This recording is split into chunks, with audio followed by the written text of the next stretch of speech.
Siin Tartus pöörab öö äkki ärevalt külmaks. Ärkan Tähtvere tänava 1001. maja külma kivikatuse all. Unistan ja ootan uue hullu hommikuni välja, kui seidvana Liivimaa linn ärkab oma äridele, tõuseb oma tujudele, tunneb tuikavat armastust enne infarkti, magusat ja pahelist elu pärelust enne lõplikku arhitektuuri mälestiseks kuulutamist.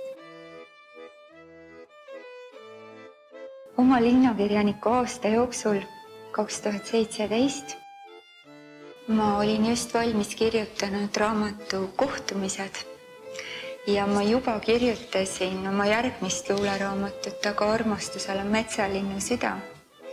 See oli aasta, mis äkitselt tõi fookusesse Tartu ja Tartumaa looduse.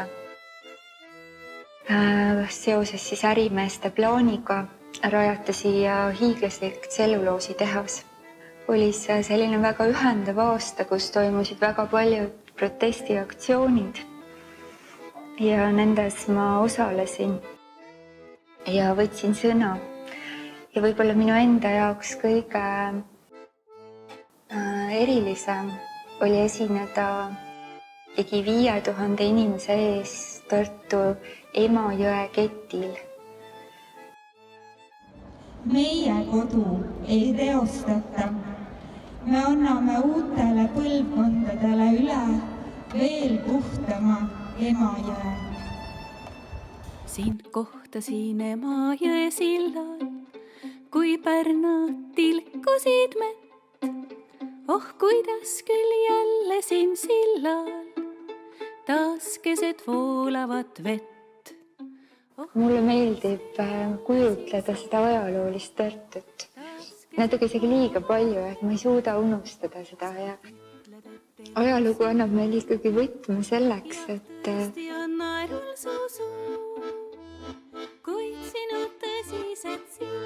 kuidas oma vaadete eest seista ja võimaluse korral mitte vägivaldselt. Ja see luule ja kirjandus püüab ja tahab seda teha sõnaga, et linnakirjaniku amet võib-olla tõstab siis kord aastas ühe kirjaniku esile seda tegema.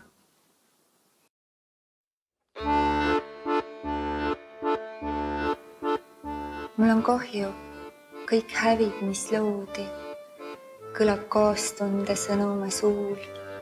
Kartes surma me pageme poodi, kus kõik on uhiuus. Tartu on olnud surnud linn. Ja võib-olla meil on kuskil tunne, et ta võib ka jälle välja surra. See oleks üks suur kaotus kogu Eestile. Ja praegu Tartu elab ja õitseb. Ja ma arvan, et see, mida Tartu linnakirjanik saab teha ja öelda, iga Tartu kirjanik, on see, et kartes surma, mis on me kõik kardame paraku. Me ei pea pagema poodi ja krabama nende uhiuute asjade järele. Me võime just nimelt vaadata ka vana poole, selle vana jõudu andva kultuuri poole.